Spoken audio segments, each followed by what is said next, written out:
Development of the Mumbai port sir. Thank you so much sir, thank you so much. धन्यवाद जी, धन्यवाद। माननीय सदस्य श्री रविंद्र वाइकर जी।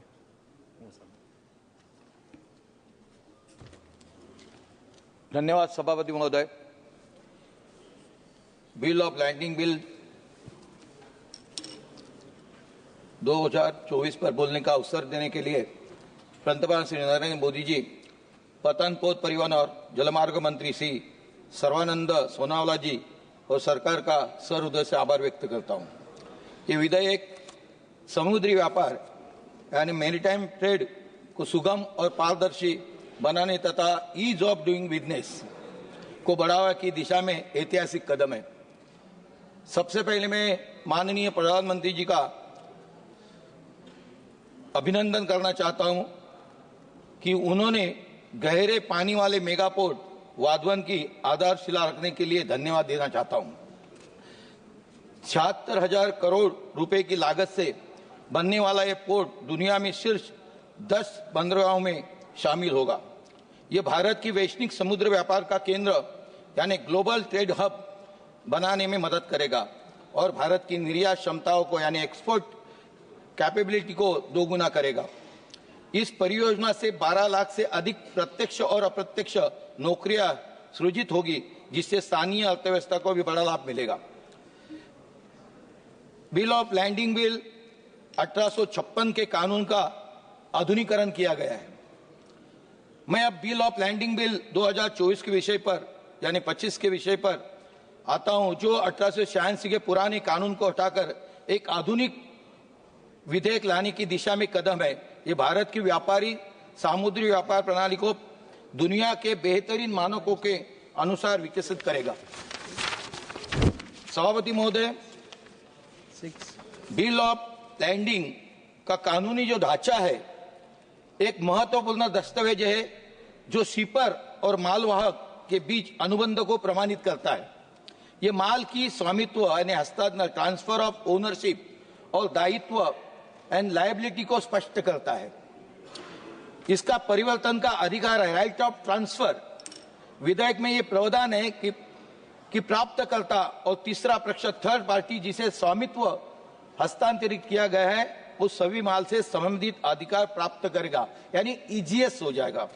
Bill of landing का निर्णायक प्रमाण यानी कंक्लूसिव एविडेंस ऑफ कार्गो विधेयक स्पष्ट करता है कि यह बिल ऑफ लैंडिंग में दर्ज विवरण की माल का प्रमाण होगा, जिससे किसी की विवाद की स्थिति में यह दस्तावेज निर्णायक होगा।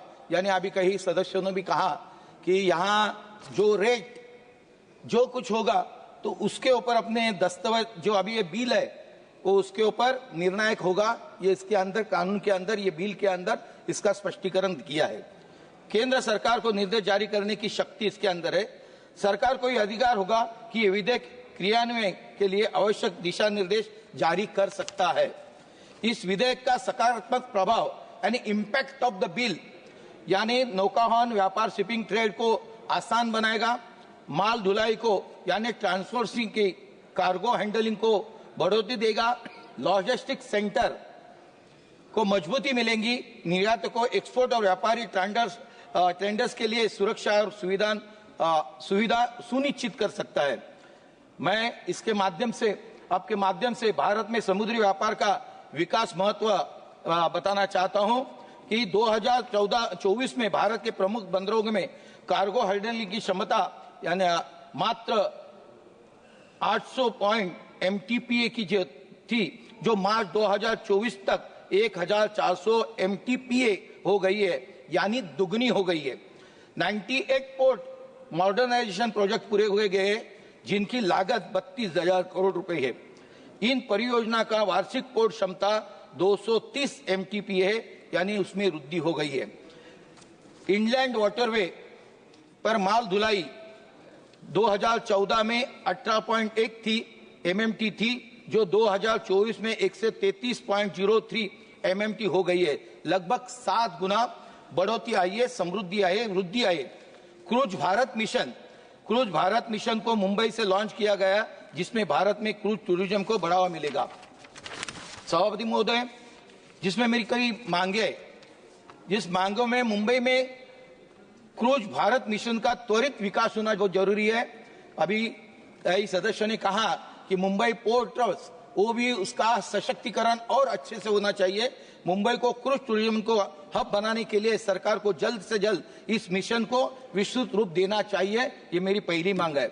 उसमें दूसरी मांग है, जो मेरा एरिया आता है नॉर्थ वेस्ट मुंबई में, वहां वर्सावा करके एरिया इलाका है, समुद्र के बाजू का इलाका है, उस वर्सावा जेटी का निर्माण होना बहुत जरूरी है।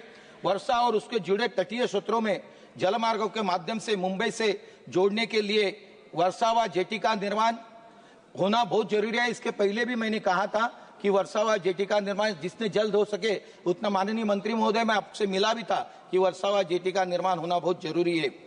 मुंबई और कोकण के बीच जलमार्ग की भी आवश्यकता है, जो सालों से लोगों ने मांग की है।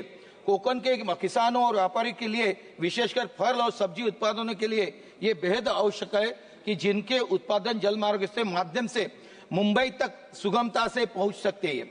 अगर मुंबई और कोकण के बीच वाटरवे विकसित किया जाए तो खराब होने वाले सामान को जल्दी व सस्ते पहुंचाना जा सकता है, इसलिए वाटर ट्रांसपोर्ट की वृद्धि हो जानी चाहिए।